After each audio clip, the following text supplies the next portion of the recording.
तेलंगाना के माननीय मुख्यमंत्री Shri Revanth Reddy garu ji, Shri Sanjay Bandal garu, MOS ministry of home, speaker Telangana assembly Shri Gaddam Prasad ji garu, navy chief admiral DK Tripathi, forest and environment minister Shrimati Konda Surekha, MP Konda Reddy garu, MP DK Aruna गारू,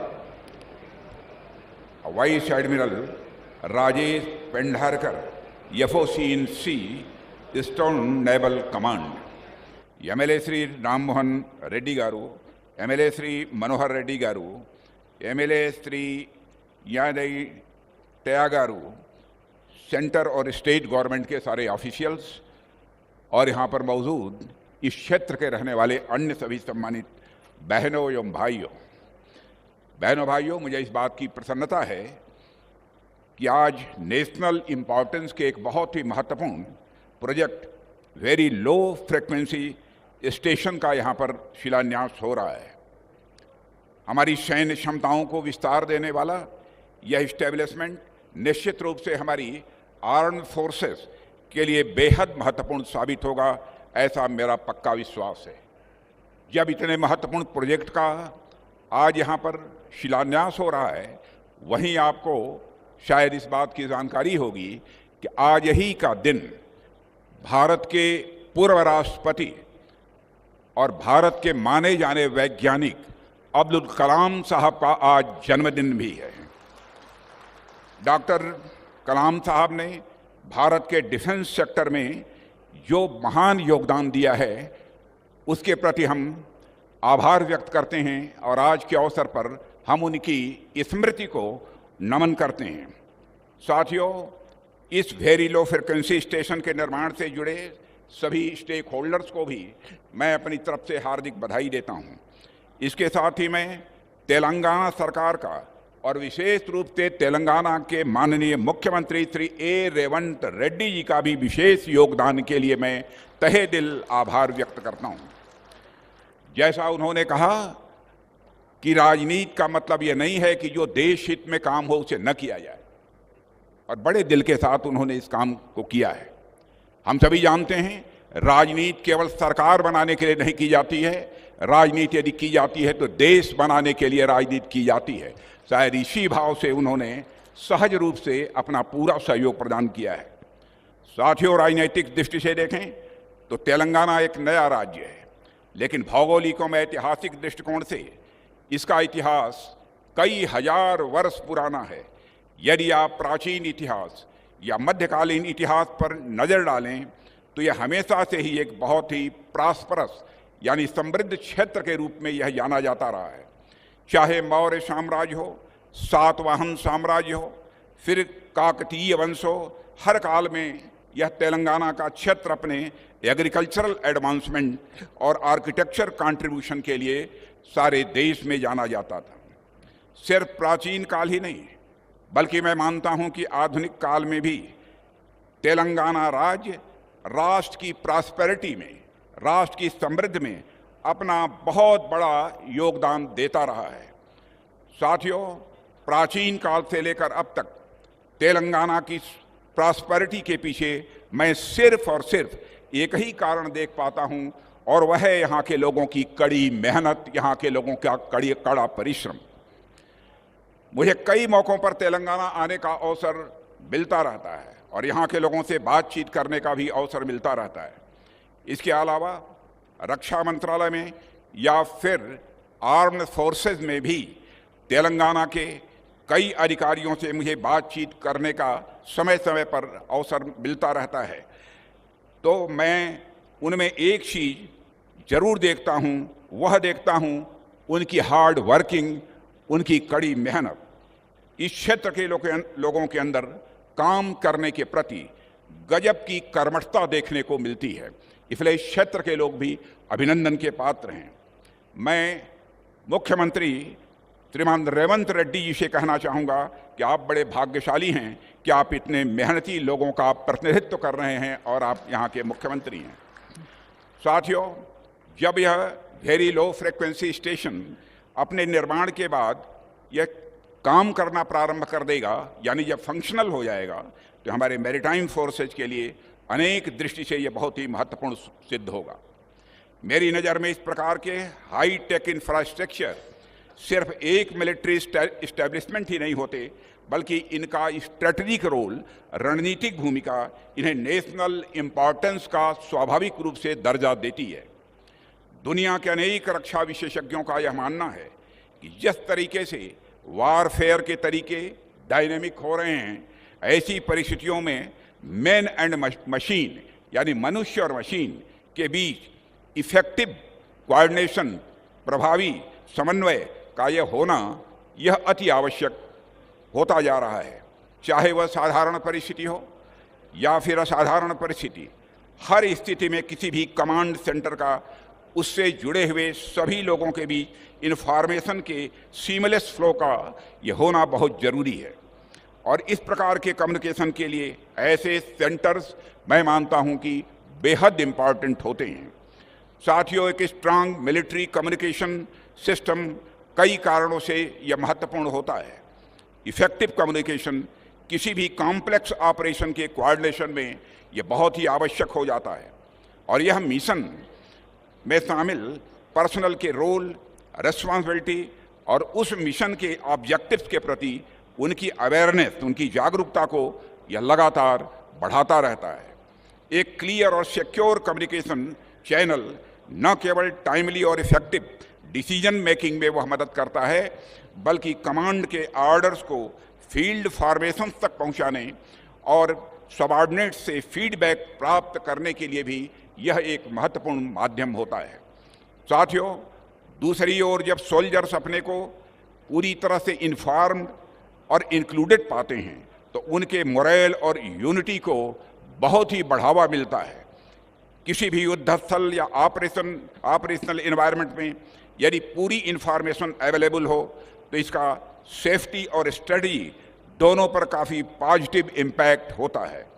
इन सब बातों के अलावा क्राइसिस मैनेजमेंट की अवस्था में एक क्लियर कम्युनिकेशन चैनल तो एक रामबाण की तरह यह काम करता है, और ऐसा तब और यह आवश्यक हो जाता है जब सिचुएशन बहुत ही डायनेमिक हो, यानी बहुत ही गतिशील हो, और रिस्पांस टाइम जब बहुत कम होता है। यह सब बातें ऐतिहासिक रूप से सिद्ध हैं और हम इतिहास से सीखते हुए भविष्य की सुरक्षा और समृद्धि के लिए लगातार हम सभी प्रयासरत हैं। साथियों, कम्युनिकेशन के महत्व को जब मैं ऐतिहासिक रूप से सिद्ध कह रहा हूँ तो यह ऐतिहासिक कहने का मेरा मतलब मानव सभ्यता के प्रारंभ से ही है। मानव इतिहास के पन्नों को आप पलटें तो आप यह पाएंगे कि पूरी मानव सभ्यता का जो इवोल्यूशन हुआ है, जो विकास हुआ है, वह एक तरह से कम्युनिकेशन और इवोल्यूशन के आधार पर हुआ है। जब भाषा का आविष्कार नहीं हुआ था तब भी मानव किसी न किसी माध्यम से आपस में कम्युनिकेट करता था, यानी एक दूसरे से बातचीत करता था किसी न किसी माध्यम से। आपने देखा होगा कि भीमबेटका जैसे अनेक प्राचीन स्थलों पर आदि मानव के द्वारा ऐसे चित्र बनाए गए हैं जिसमें वह इशारों के माध्यम से कुछ कहना चाहते हैं। यह इशारों के माध्यम से कुछ कहना कम्युनिकेशन का ही एक उदाहरण है। धीरे धीरे सभ्यता का विकास हुआ तो मानव ने कम्युनिकेशन के सिस्टम को और डेवलप किया और भाषा का आविष्कार हुआ, फिर लेखन प्रणाली का विकास हुआ। उसके बाद एक जगह से दूसरी जगह तक मैसेज को पहुंचाने के लिए कबूतरों का भी इस्तेमाल किया जाने लगा, घोड़ों का भी इस्तेमाल किया जाने लगा, एक स्थान से दूसरे स्थान को संदेश भेजने के लिए। आधुनिक युग में यदि हम देखें तो संदेश पहुंचाने के लिए पोस्ट सिस्टम का यूज किया जाने लगा। किसी राज्य के अंदर या किसी देश के अंदर या फिर एक देश से दूसरे देश में भी चिट्ठियों का आदान प्रदान, लेटर्स का आदान प्रदान यह किया जाने लगा। आपस में भी कुछ लोग, आप में से भी यहाँ पर कुछ लोग होंगे जिन्होंने ब्लू कलर में आने वाले इनलैंड लेटर्स, अंतर्देशीय पत्र को आपने देखा होगा। पहले उसका भी प्रयोग किया जाता था। हमारे यहाँ तो दुनिया की वन ऑफ द ओल्डेस्ट, सबसे पुरानी और वन ऑफ द लार्जेस्ट, बड़ी डाक व्यवस्था, पोस्टल सिस्टम अभी भी पाई जाती है, दुनिया में और किसी देश में नहीं है। इसके अलावा समय के साथ साथ फैक्स मशीनों के माध्यम से भी सूचनाओं को तुरंत भेजने का इंतज़ाम किया गया। उसके बाद इंटरनेट का ज़माना आया तो कम्युनिकेशन का यह माध्यम ईमेल तक पहुंच गया, और आज तो हम इतने अधिक डेवलप्ड युग में जी रहे हैं, डेवलप्ड एरा में जी रहे हैं कि हम व्हाट्सएप, टेलीग्राम और अन्य माध्यमों से खुद ही जो इन्फॉर्मेशन जिसके पास भेजना चाहते हैं उसके पास कुछ सेकंड्स में ही भेज पा रहे हैं। साथियों, आज हमने अपने कम्युनिकेशन के साधनों को इतना विकसित कर लिया है कि हम स्पेस में सैटेलाइट भेज रहे हैं।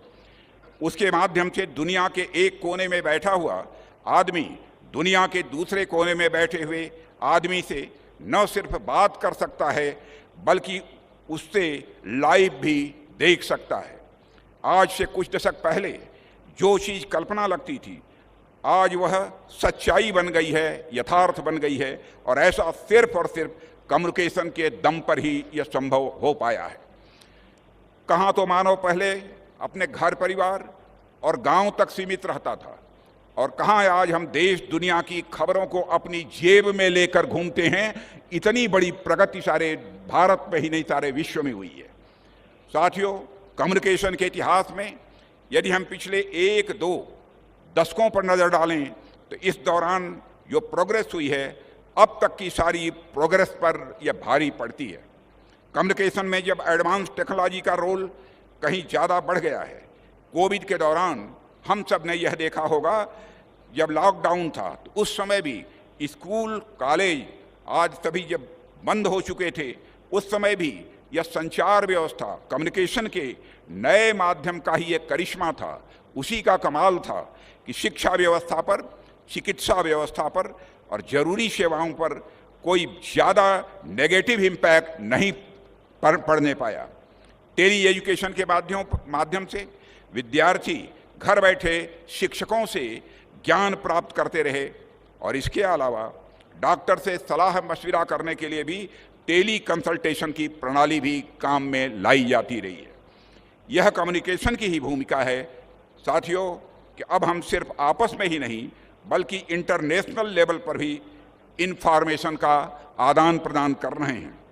साथियों, आज हम जिस वेरी लो फ्रिक्वेंसी स्टेशन की स्थापना करने जा रहे हैं, यह हमारे मैरीटाइम फोर्सेस के लिए कम्युनिकेशन स्थापित करने की कड़ी में हमारा एक बहुत ही महत्वपूर्ण प्रयास है, और ये हमारी आर्म्ड फोर्सेस के कमांड सेंटर्स के साथ समुद्र में तैनात हमारी शिप्स और सबमरीन्स के बीच एक स्ट्रांग और रियल टाइम कम्युनिकेशन यह डेवलप करेगा।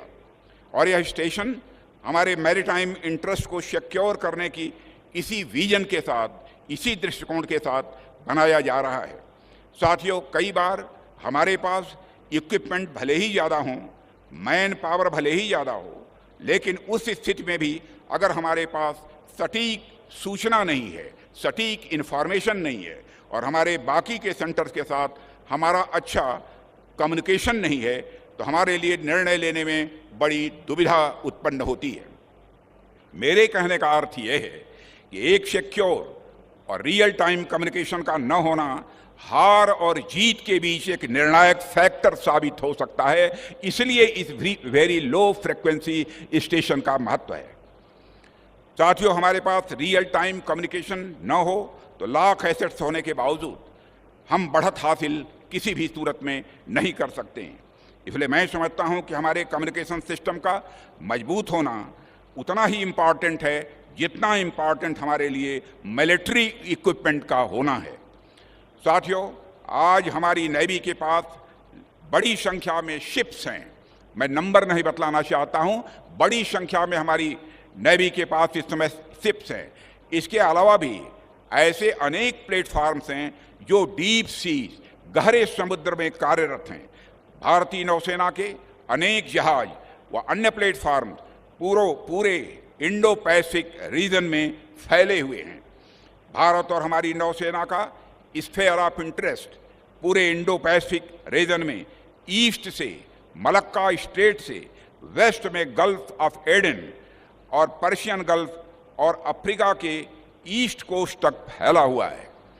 हिंद महासागर क्षेत्र में तो हमारी भारतीय नौसेना फर्स्ट रेस्पॉन्डर और नेट सिक्योरिटी पार्टनर के रूप में उभर कर आई है। एक और महत्वपूर्ण बात पिछले कुछ वर्षों से तेजी से देखी जा रही है मेरे साथियों, आज दुनिया के लगभग सभी बड़े देशों का ध्यान मैरीटाइम रिसोर्सेज की ओर जा रहा है। आज कई मिनरल्स, कई रेयर अर्थ इत्यादि जो समुद्र के अंदर पाए जाते हैं, इन मैरीन रिसोर्सेज को प्राप्त करने के लिए दुनिया के बड़े बड़े पावर्स हिंद महासागर क्षेत्र में आने के लिए होड़ लगा रखी है।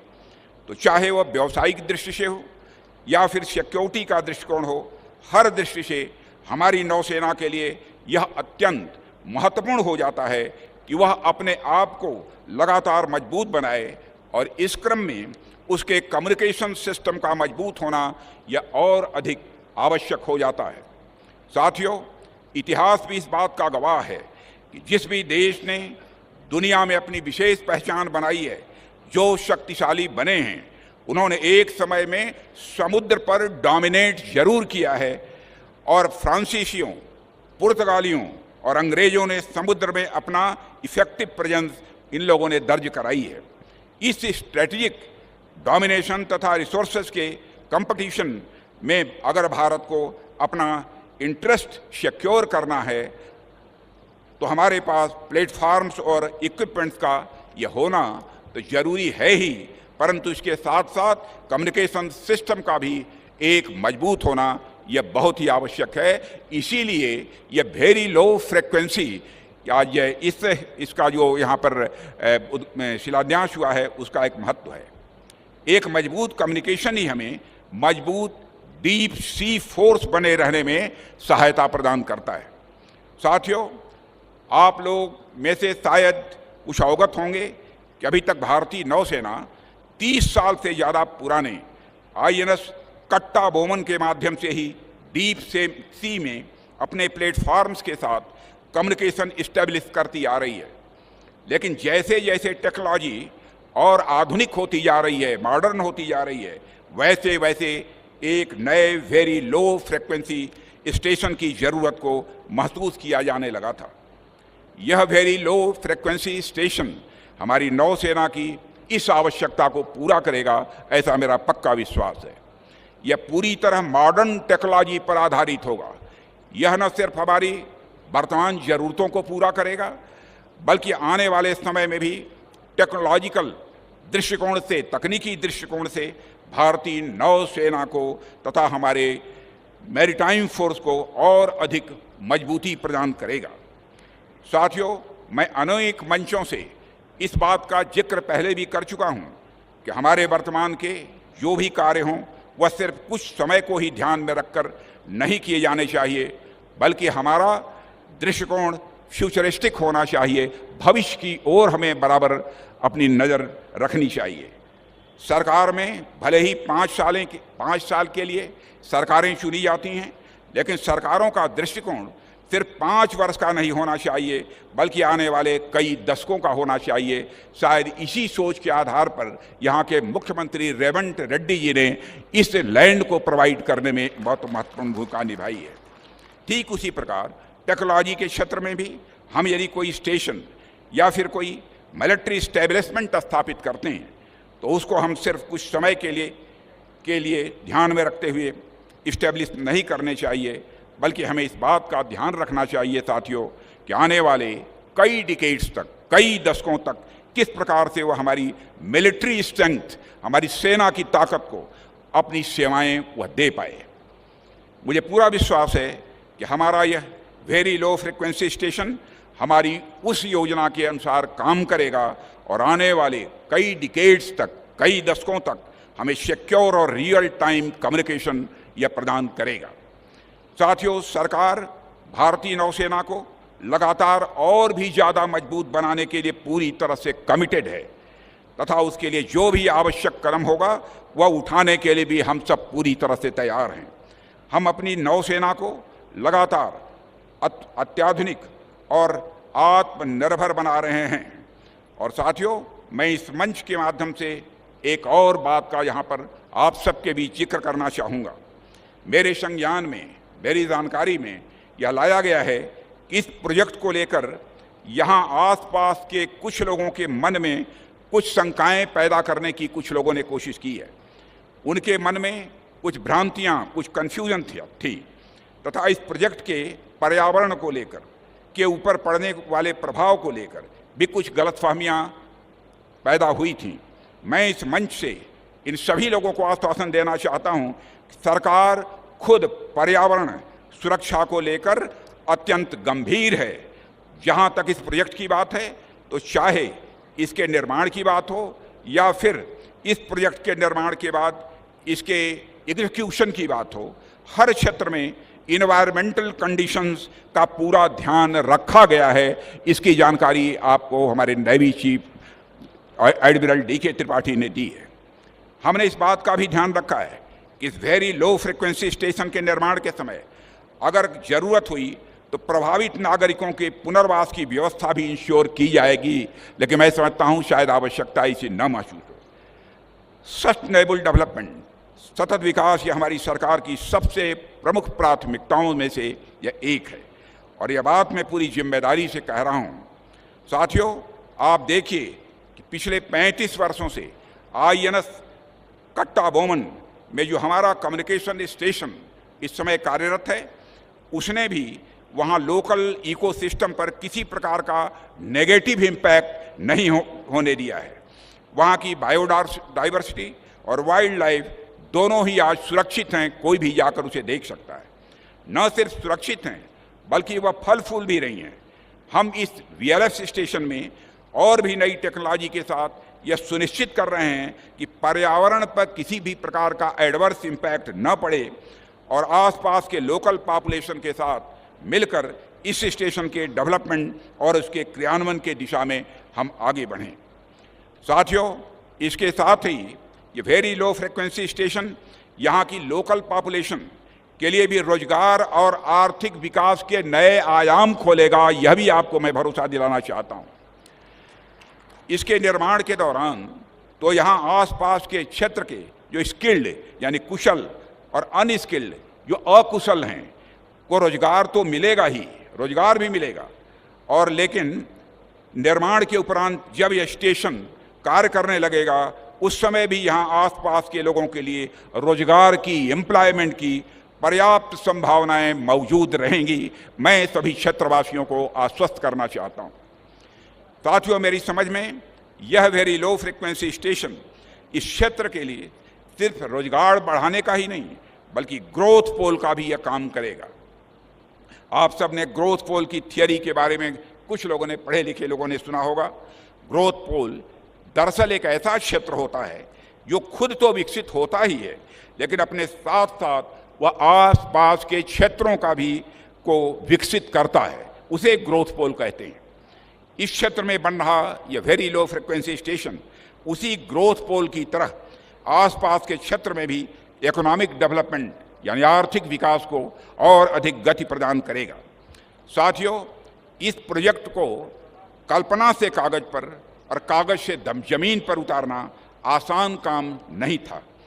इसकी प्लानिंग, इसकी तरह तरह की क्लियरेंसेज, कॉन्ट्रैक्ट्स और अनेक प्रकार के कार्यों में केंद्र सरकार से लेकर राज्य सरकार के लीडर्स और अधिकारियों और यहाँ की जनता का जो मुझे सहयोग प्राप्त हुआ है उसके लिए मैं आप सभी के प्रति आभार व्यक्त करता हूँ। आप सभी को मैं धन्यवाद देता हूँ।